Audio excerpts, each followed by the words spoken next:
Coach Scott Fields Show from BRAVEHAVEN Studios here in beautiful Salt Lake City, Utah. Got a little crowd here with us tonight. Going to have some fun. First of all, I want to give a little shout out to the sponsors.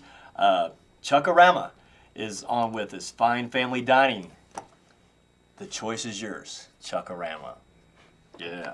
Also, BRAVEHAVEN Studios, our producer back here, Bob Fitzgerald, behind the mic, behind the lights, behind everything going on here. Does a great job with promotional videos, live video productions. Any video production needs, make sure you get a hold of Bob at bravehaven.com. Also, want to give a little shout out to a Sandy location, Pie 5 Pizza Company out there in Sandy. Great people, had a great experience there this last weekend, had a little birthday party. Outstanding. We may even do a live shoot out there with them here in the very near future. Want to thank everybody this last week. Had over 4,500 views with us on CoachScottFields.com. Picked up new countries internationally, Italy, South Africa, Cyprus, Israel, and Hungary tuned in to the show. So we want to thank you and help keep us spreading the word and sharing on Facebook and getting those Twitter shots out there. Last week on Twitter alone, again, I want to thank Joshua for the mentorship, helping us out. We had 28,300 views on Twitter alone. It picked up another few hundred followers and really appreciate that. I can be followed at Scott_Fields. Got an exciting show lined up for you tonight. Got a good local flavor going on. We've got a former player of mine, Mike Hall, with BYU, who's here with us tonight. He's going to talk a little bit about his journey, going from player, playing your high school ball in California, coming out here at junior college, then going right into playing for BYU, getting on the big dance. You know, it's NCAA time right now, so you got to play in the big dance against Carmelo, huh? Yeah, he gave me the business a little bit. Well, and he's making some business right now too, huh? Well, he's having a great career, but I want to talk about how you have kind of come full circle as a player and a coach and being on staff with BYU, and you know, you epitomize everything that BYU stands for. Our second guest tonight, former Mr. Basketball here out of the state of Utah, Jordan Loveridge, is going to be on with us, and we may have a little 5-minute segment where Jordan and Mike come on together and talk a little bit about the holy rivalry that's going on, the I-15 battle that happens every season, and that's just a lot of fun. So we're going to talk about that, and then we're going to have another former player of mine who resides in California right now. He'll be our third guest, Doug DeVore, who played over a decade internationally in FIBA competition. I know he played for me in Europe. Also spent a lot of years in New Zealand, so Doug will be joining us last. But right now, let's talk a little bit with Mike Hall. Welcome to the show, my man. Thanks for having me, Coach. Appreciate it, man. Great to have you with us. So let's educate the viewers who are out there watching us. Our mission with the whole show, Bob and I, we've come together and we say, hey, we want to empower people. We want to educate players and coaches and try to be a valuable vehicle for quality content and resources. So let's share your journey. You play your high school ball in California. Right. What kind of career did you have in high school when you were playing out there? Just basically, just like everybody else, California is a big state. There's a bunch of good players. I'm from, just a little bit out of the LA area. Okay. A bunch of good players. And always good ball. Just, I did the AAU circuit thing, and, you play with your AAU teams, and you play high school, and you hope to get a scholarship because there's a million kids out there playing, especially in California. So, right.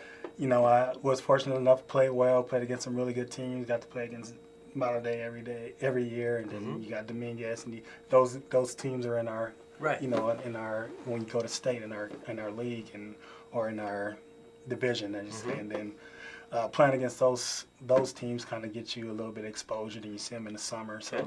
It was a pretty good high school career, I think. It was good enough to get a scholarship, and right. Now I'm here on your show, man. So you're doing all right for yourself. Sure. Well, let's look at it this way. From a player's perspective, and I know Jordan, who's going to come on with us a little bit later, will also be able to speak on this. What was the difference between playing your high school leagues and divisions to playing the AAU circuits, how do you think the AAU also helped showcase you or help market you to college coaches to give you the exposure that you needed to play at the college ranks? Because from our perspective, we're talking from the state of Utah right now. Utah is almost like a little island. Right. It's not nationally recruited.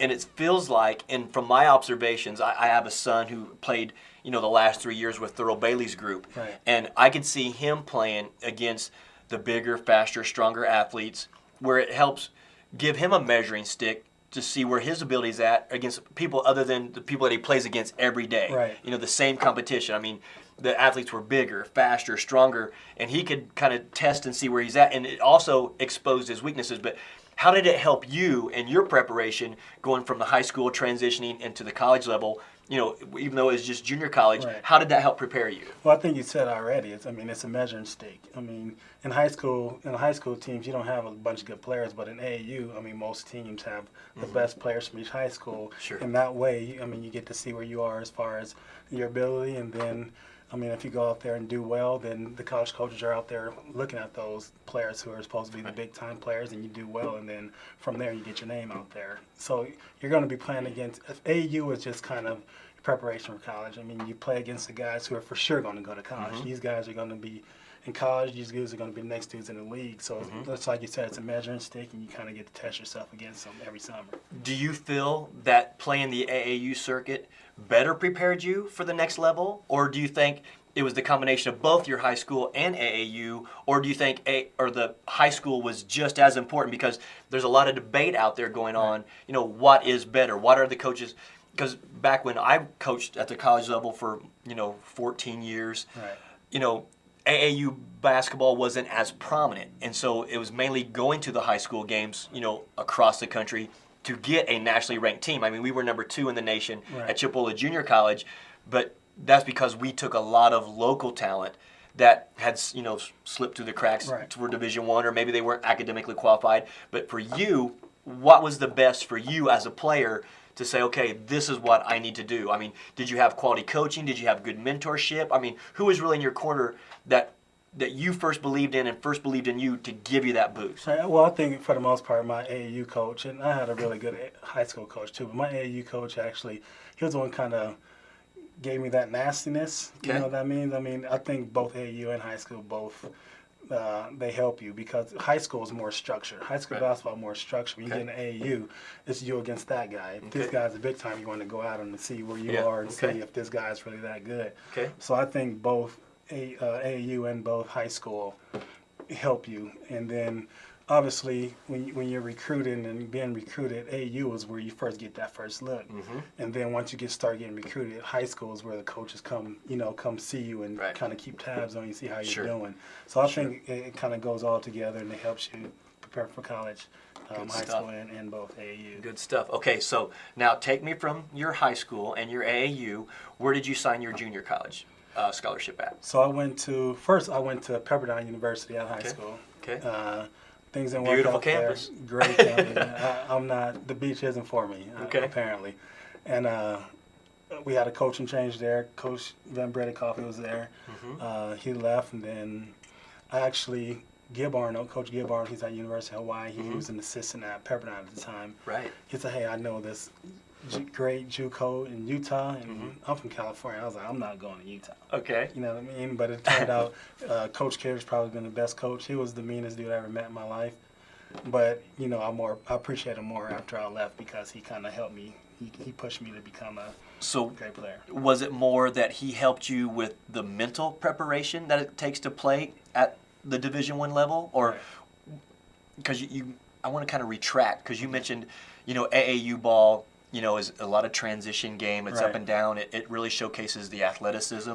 And then you talked about, there was more structure in your high school. Did you have that same structure and challenge yourself when you got to the junior college level, leaving Pepperdine then? Right. Yeah, for sure. My junior college coach, he continued. He kind of reminded me of a mixture between an AAU coach and also a high school coach. Okay. Because whether you wanted to play hard or not, or force it or not, you're going to play hard regardless Right. because he's going to make you do that. There you go. So, for him, it was just kind of a mixture of both. He kind of helped me to he taught me to play hard every single possession. There you go. And he didn't take anything less than that. Nice. So that helped me prepare for Division I. Nice. Okay, so you're playing here, junior college Right. in Utah.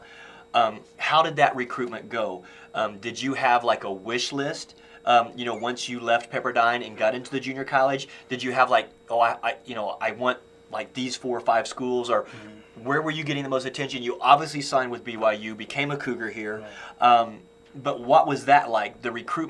Was the recruitment different from high school? Then you got to a junior college, and was it different kinds of schools, sizes of schools that were giving you exposure? Well, out of JUCO, I was fortunate enough to be first team junior college All-American. Okay. So that right there kind of helped me. I mean, Yeah. there was way bigger schools than coming out of high school. That's why I think a lot of people go to junior college to get those bigger schools. Right. And You kind of hone your skills, work Yeah. on your skill set, maturity, learn that toughness. everything, learn toughness, Amen. everything. And then I think that whole year, that whole time at Dixie, I was going to Oklahoma State. Okay. Because Coach Kidder was a huge Oklahoma State guy, and it was kind of he was going to tell me to go somewhere. He said Oklahoma State, and I said okay. Yeah. Verbally committed. Then when you're a high school senior or anything, you want to take your visits. Sure. Took a couple visits. Went to Washington, St. Mary's, Washington State, and then my last visit was BYU. Okay. And then I went to BYU, and it was for me, and I wanted to go somewhere where I'm different. A lot of these guys go. You see guys like schools like Kentucky. You see everyone's athletic, everyone can shoot, everyone's thing. But at BYU, we had a bunch of guys, tough guys that can shoot. Mm-hmm. So I figured, hey, I can be different. I can be the slasher. I can be the defensive guy. Okay. I can come in, and I know for a fact that I'm gonna go in and get minutes because I'm different from what everybody else is doing. Okay. So that was that's why I decided to go to BYU, and it worked out great for me. Yes, it did. Okay. So now you're a BYU Cougar. Right. What was it like transitioning from junior college to now playing Division I basketball at a strong tradition, great program, great facilities? What did you take from that experience as a player and from the coaches that you played for at BYU? Where was the growth and the maturity? I mean, obviously physically you got stronger. We talked about that. And I think a lot of times kids now try to force and rush things, but your body's going to fill out when you're going to fill out, and you're going to get physically stronger. Obviously, the 1 year, you played 1 year at junior college? 1 year, yeah. Okay, so that 1 year, you became physically stronger. You were probably more mentally mature now to handle the Division I scene. You're now at BYU. Talk about your experience playing at BYU for the Cougars. Well, for one, I think for the most part, people say you're not a member, you're going to BYU. I had a great time at BYU. Okay. At the end of the day, for me, it was all about graduating and playing basketball. Okay. And I think the coaches there kind of let me do my thing. They kind of knew my strength, and they kind of let me roll with that. Okay. And overall, I had a great experience. We won a bunch of games, went to the tournament. After that, I was fortunate enough to keep playing. I worked out with a couple people, you know what I mean? Yeah. So overall, it was great for me, but like I said, it's not for everybody. Okay. You know what I mean? You have to, and that's what I think of my junior college coach taught me. I was mentally prepared to go, and I was mature enough to go to BYU, because we all know that BYU is a different kind of school, and it's not for everybody. Okay. So, but overall, I had a great experience, and I played some years overseas, and now I'm working there. Right. So, that's what I'm saying. So you've come full circle. But now let's talk about, you have a great career at BYU. Got to play in the big dance, played against some good schools. You were able to kind of showcase yourself, which obviously gave you exposure. Right. What was it like playing at the college level, and now all of a sudden the recruitment is a little bit different? Right. Now you've got agents trying to contact you. Right. What would your advice be to a player who has played at the college level, at a high level, and now are entertaining agents, and what were you looking for in an agent so that you can make that next step to play at the next level, which was going to be professionally for you? Right. I think as far as an agent, I think the number one thing I was looking for is an opportunity to keep playing. Okay. I wanted to go with an agent who had a little bit of juice, who knew some people. There you go. And it's about networking. Yeah, it's all about networking. Yeah. And at the end of the day, I just wanted to go somewhere. I wanted to go to a good league and prove myself. There you go. Because after college, it's all about numbers. It's all about proving yourself. Right. You don't get a scholarship if you get 5 points a game. That doesn't happen overseas. That's right. That cut you, and you know that right away from experience. So I just wanted the opportunity to continue to improve myself, and I was fortunate enough to go. And my first year I went to Turkey, and so how was that experience? Because a lot of people, you know, they hear about international basketball, they hear about the money that you can make overseas. What was it like for you coming from California, going junior college, to Division I, playing at BYU for the Cougars? Now you've played on a national stage, got to go against Carmelo Anthony's and whatnot. Now you're going off, packing your bags, passport in your hand, and now you're in Turkey. A lot of people don't understand Turkish basketball is a great level. Really I mean, it is high caliber. They go hard. They're physical. They have fantastic fans. Their national team has played at the World Championships a few times. So what was it like for you leaving Provo, Utah? Now you're playing professionally in Turkey. Explain that experience and what it was like leaving your home country for the first time. Because it's not like you're just, jumping cities or, jumping a state. You're now with a passport in hand, foreign language, foreign currency, maybe a foreign coach who doesn't speak English very well. Share that with our viewers, what that's like. Kind of put them in how it was in your eyes. Well, first of all, it's lonely.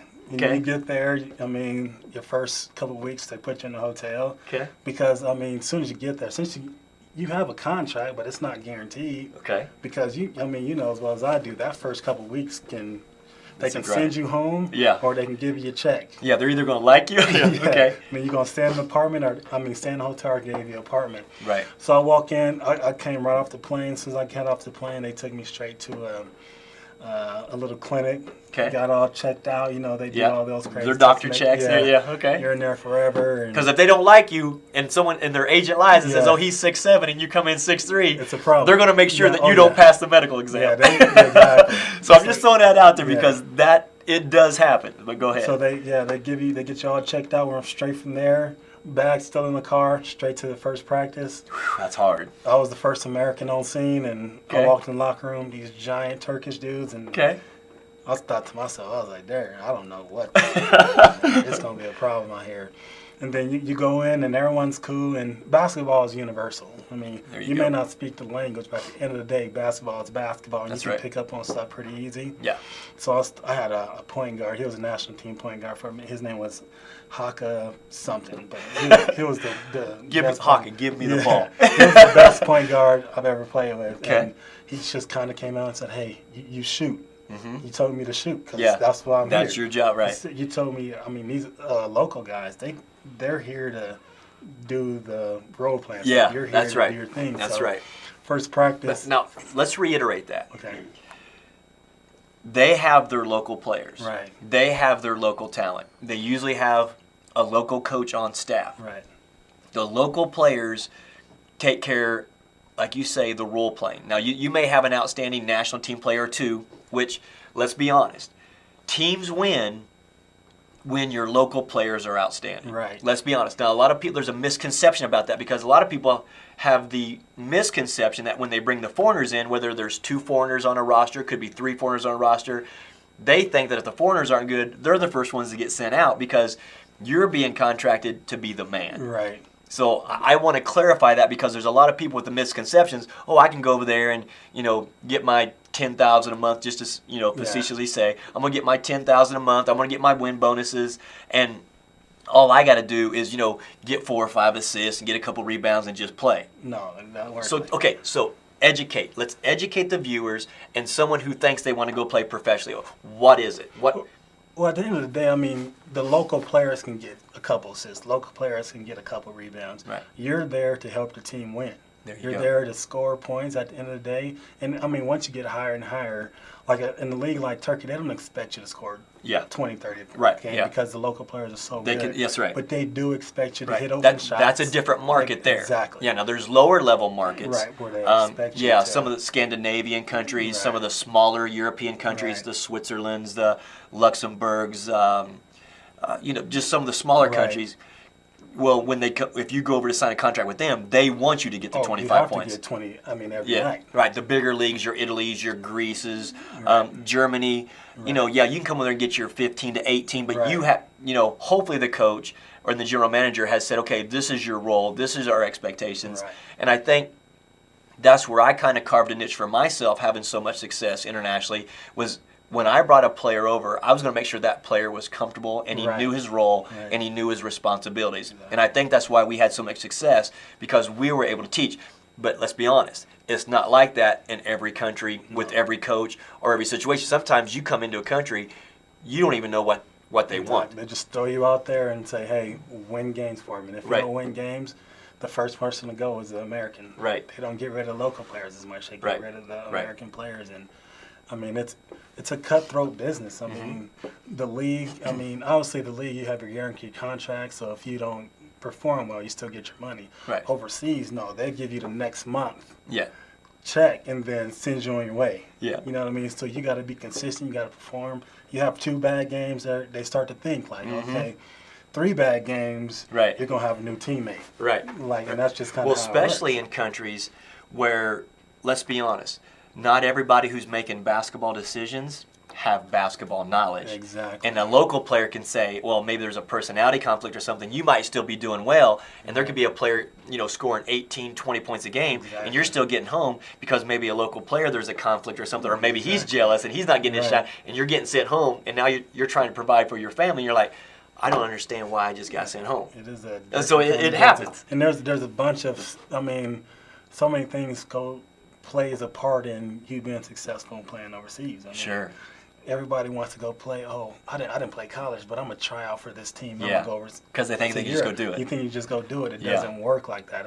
It's not an easy business. It is a business. It is a business. Right. At the end of the day, it's a business. Right. And if you're team president, usually some drunk dude who has a ton of money, he doesn't like you, then he has the right to send you. That's home. right, because he's the one paying your, he's paying putting you the money in. Right. He's wiring your money to your family. That's every month. So right. It's a cutthroat business, man. But at the end of the day, when you play and you're there for some years and you develop relationships with the American players that you never would have thought you see them play all year, but all of a sudden you're teammates, and then it's only 3 of you guys, 3 Americans on the team, then all of a sudden you guys are boys forever. That's right. You've bonded because you've been there 9-10 months overseas.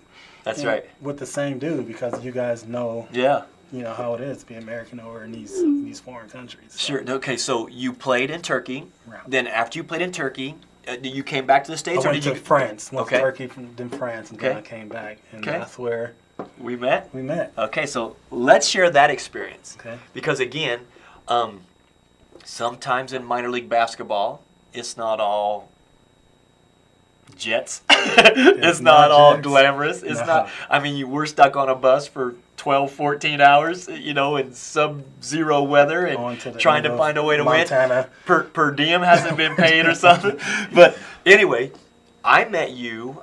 You came to an open tryout that we had for one of our minor league pro teams. Right. And here's where I'm going to talk about Mike Hall, the player. First of all, Mike Hall, the person, is a quality person, and I became a better person and coach just for my relationship with him. Outstanding individual. But he comes into our open tryout. He was in shape. He had himself ready. And I think that's a key that a lot of you players need to understand. You never know when you're going to get that call. You could be sitting home for months waiting on your agent who you think is out there busting his butt for you, and you don't get that call 3 or 4 months, 5 months, 6 months. You're sitting around. You're starting to get dejected. That's tough. It happens in this business. But you came into our open tryout. You had yourself physically prepared. Right. You were obviously mentally prepared, and you had a little bit of overseas FIBA experience underneath you, so you kind of knew what to expect. I was so impressed with how hard you came and worked, and you physically dominated that open tryout for us.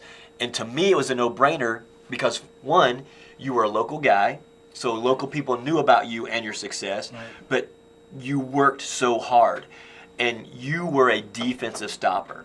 And I can remember us, in our position, I would come to you, and even our first game that we played out at Salt Lake Community College against Minot, who, they had a great coach, they had great players because he was a CBA guy for years. I think we were down 22 points in the first half. And I actually put you in a position where you were not really a point guard, but we told you to guard their best offensive player And because of that defensive intensity that you had, that turned the momentum of the game around, and then we got into a transition game. We ended up coming back, beating that team on our first home game of the year. But again, so sometimes you're not even put in a position that is your best position, but it was what the team needed, and you sacrificed and were selfless enough to take on that point guard position, even though you weren't a natural point guard, but you could play it. I mean, you played overseas, so I mean, you could handle the rock. Obviously, you weren't the most comfortable there, but you were a defensive stopper, and we could always put you on whoever the other team's best offensive guard was, and you would lock that person down. You took pride in that. What is it in your mindset that made you a great defensive stopper? I think at the end of the day, and you watch college basketball all the time, I feel like I got like embarrassed when someone would score me. Like it was, and first of all, I'm prideful, so I don't want people scoring me because there's folks watching. So at the end of the day, I think. I mean, no one grows up and says, "I'm just defense stopper." That's not what. At the end of the day, I just learned something that I was good at. I was able to stay in front of people, and I just kind of embraced it. And I think if you can guard somebody, there's a place for you on the floor. You can guard somebody and hit an open shot. You can do those two things. I think you can. Well, look at your Tyronn Lue, who's now a coach, who was a defensive stopper. I mean, he had longevity with his career because he, like yourself, you took it upon yourself to say, "Hey, that's going to be my role. That's my moneymaker. I'm going to be a defensive stopper," like a Dennis Rodman says, "Okay, I'm going to be the rebounder because I get 18 rebounds a game." And so you study and you work at it. So did you have to get physically stronger at the professional level to be the defensive stopper that you wanted to be? What kind of conditioning did you do in the off season or keep yourself prepared so that way, you had that motor or you had that energy whenever you were called upon to stop the other team's best offensive weapon? I think for the most part, I was always a guy who just can go, not go as far as just kill dudes. I'm talking about can go as far as just plenty of energy. Especially, and I like guarding. I like guarding people. If you're averaging 20, 25 points, I wanted to be the guy to knock you out. You took the challenge. I took the challenge, and then it's physically, I would lift, and I always wanted to stay conditioned because, like you said, you never know. That's right. And then, put all those together, I think I became a pretty good defender. And you were outstanding. Let's be honest. You're being humble. He was an outstanding defender. Everybody, you could lock somebody down. And it was just something, I wanted to get a little check from playing basketball, and then I was able to do that by guarding at the end of the day, and it worked out for me. I want to share a funny experience that we had as player coach, and this is going to be entertaining for you followers out there. I think I know where you're going. A couple of weeks went by. The owner of our team backed out. A new owner came in. Checks hadn't come in for a while. Morale was kind of down. Spirit was down. You're a professional player. I'm a professional coach. We ain't been paid in a minute.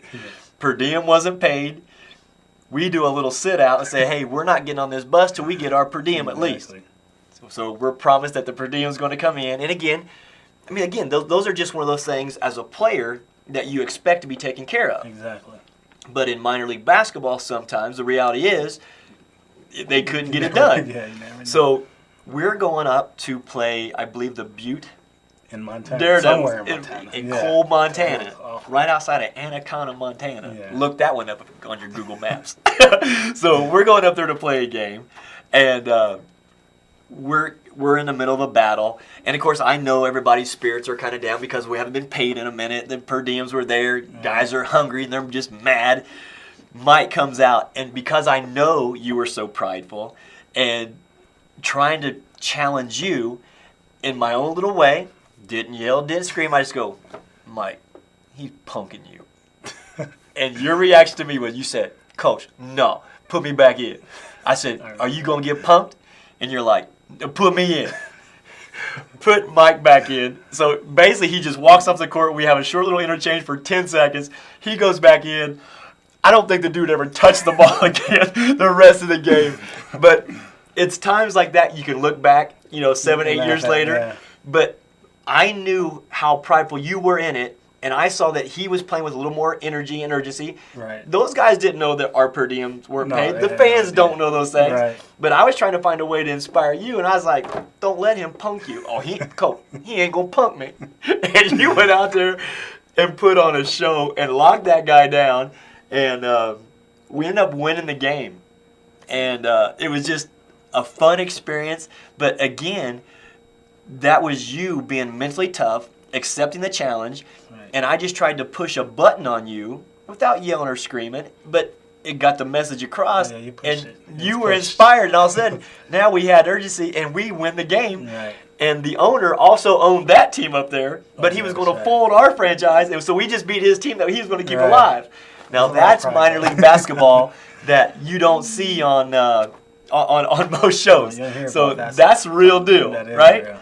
Man, how come Will Ferrell didn't put that in his Miami Tropics show? Because he don't know. That's the Hollywood stuff, man. This is the real stuff. Right. Okay. So after you played for the Utah Eagles, you went back overseas and played Right. again.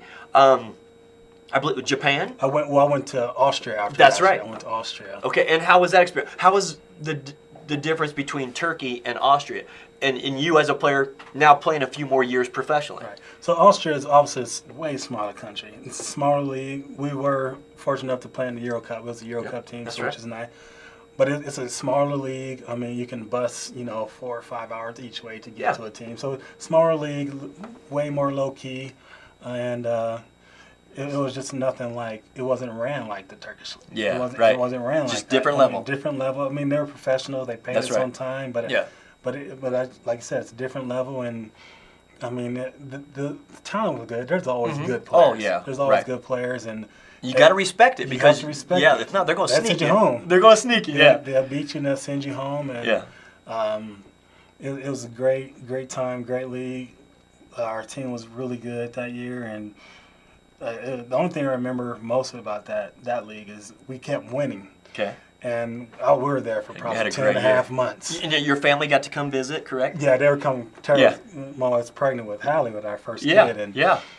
we were there forever, man. Yeah. I mean, 10 and a half months, and it got to a point where me and other Playoffs. niggas like, look, let's just point shave.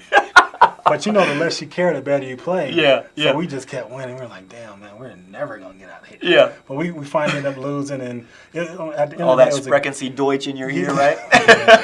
a little town called Kaffenberg. It's Kaffenberg, yeah, the Bears. It was the small little town, and not every overseas team is in a big city. Yeah, that's right. I mean, you're not That's going to right. be in Italy, and you're not going to be in Rome. You're not Yeah. going to be in. Yeah. I mean, I was in Izmir, and Sure. you can probably drive to this town in 10 minutes. I Okay. mean, it was a tiny town, and So your junior college kind of helped prepare you yeah, for that. it did. Man, Okay. it was miserable. But I mean, at the end of the day, basketball is basketball, and if you're getting a check to do something you love, and What a blessing, then huh? at the end of the day, I mean, you can't be mad about Yeah, your situation. that's because right. At the end of the day, you can feed your family, and, Yeah.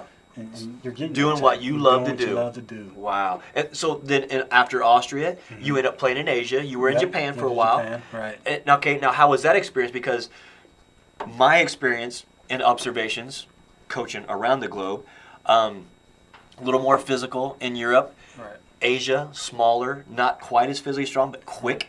So, I mean, yeah, again, you're going to have one or two that's, Right. doesn't fit that stereotype, but fast, quick league. I was good friends with the coach there. Right. You actually came out and hang out. Exactly. Yeah, you came and hang out with me at the NBA Summer League, Right. and we were kind of introducing you to some people, and then you go to Japan. Right.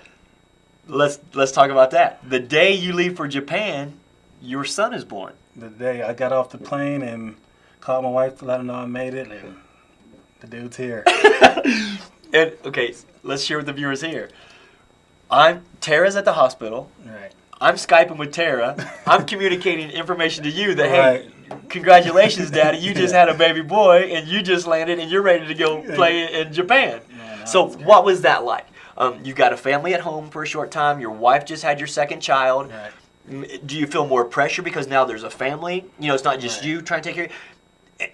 And how was that experience playing in Japan? I mean, the country, the basketball was growing at the time. Right. And I can just remember Coach Bob sending me multiple emails. Man, Mike is, he's just such a great player. He's a great person. The community loves him. Right. So talk about some of that. I mean, what are some of the things that are expected you as an international player going to these countries?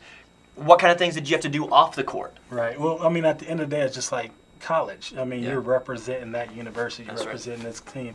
So they don't expect you to go over there and be an idiot and just hang out, and just hang play out. Xbox. Yeah, they expect you to get out and there's sometimes we went to a couple elementary schools, went to high schools. Little camps or something. Yeah, I mean, you do that stuff. Sure. Because obviously, a black dude in Japan, there's not a lot. You sticking out like a glow worm. Yeah, and I wasn't near the Air Force Base, so I mean, they knew it while I was there. And Right. at the end of the day, it was fun, man. Japan was by far my favorite country to play in because it was professional. I mean, Money was always on time. money was always on time. That's a relief. It was great. I mean, they give you our owner would give us.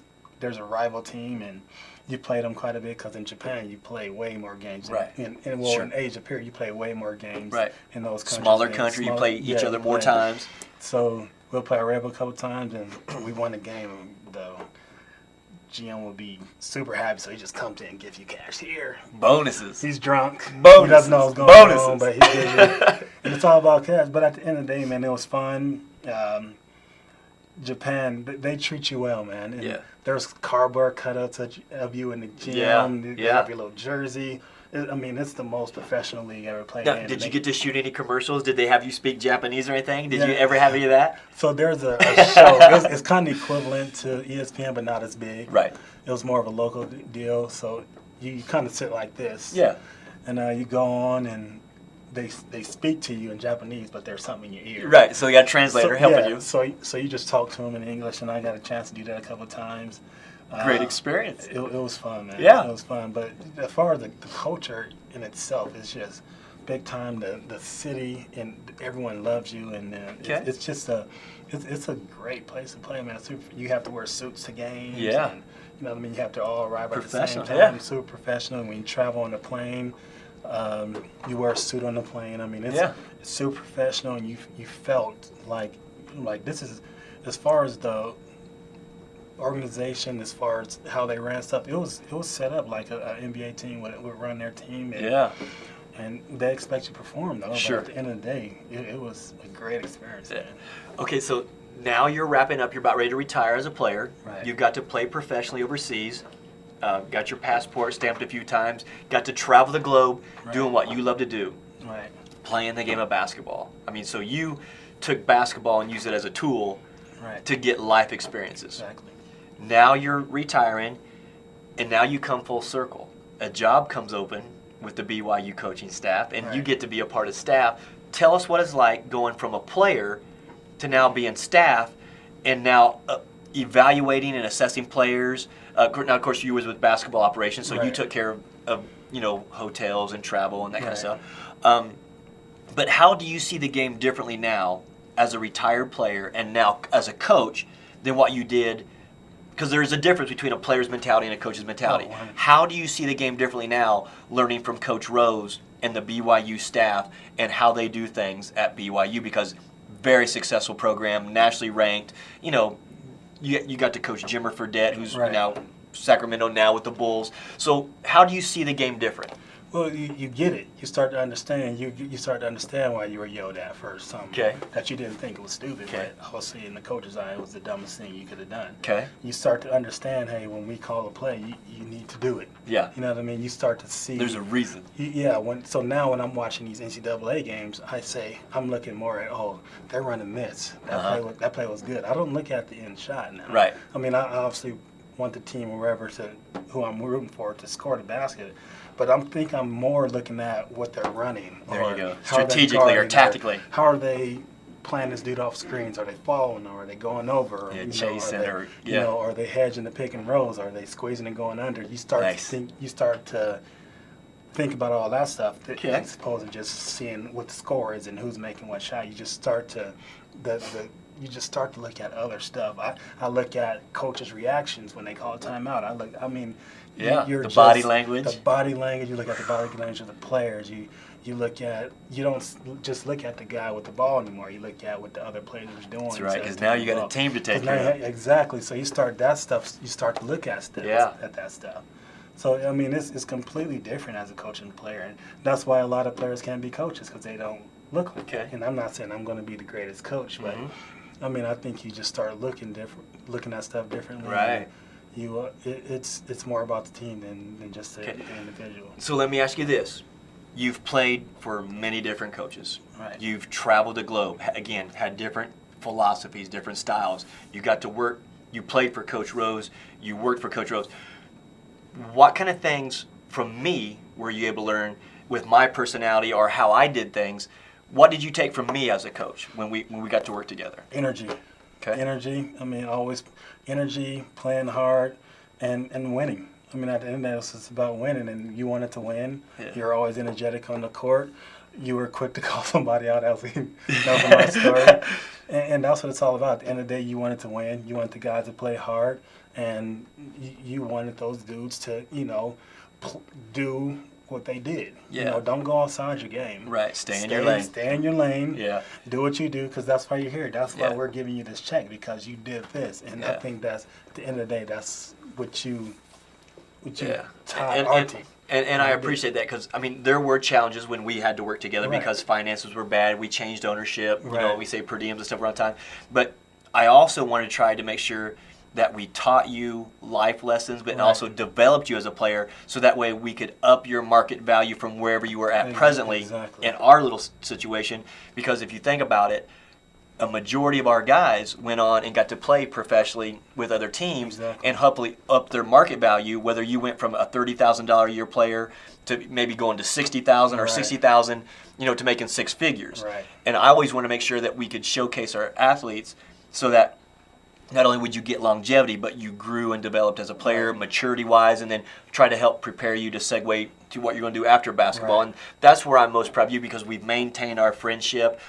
We still have our dinners together. Our wives are great friends, and you are just a great person. And I know you're going to have a great career, now that you are done as a player, but, you're getting into the basketball end of it administratively now. So Right. what are your goals? What do you see yourself doing in the next 5 to 10 years? I mean, you got to see a little bit with basketball operations. Right. Now you do some academic stuff. Right. But where do you see yourself in 5 to 10 years? I think at the end of the day, I would love to stay in college athletics. I Okay. mean, anything. Right now, with my job now, I have a chance to not just be around basketball players, but I'm around swimmers, softball players, Yeah. football players.